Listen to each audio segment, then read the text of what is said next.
Mastercam 2020 includes a number of new features and enhancements to 2D mill toolpaths. The Advanced Toolpath display, located on the View tab, now supports the following wireframe toolpaths: ruled, revolved, swept 2D, swept 3D, Coons patch, and lofted. Helix bore, thread mill, and circle mill toolpaths now include a new option on the Cut Parameters page called Override Geometry Diameter.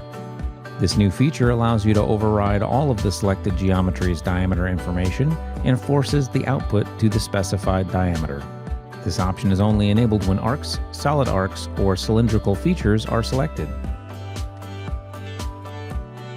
In previous versions of Mastercam, if you enabled spring passes on the multi-passes page and set an overlap on the lead in-out page, you would receive an error when attempting to generate the toolpath.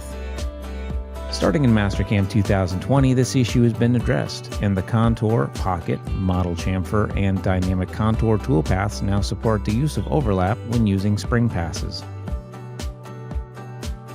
For more information on enhancements to mill for Mastercam 2020, be sure to visit whatsnew.mastercam.com.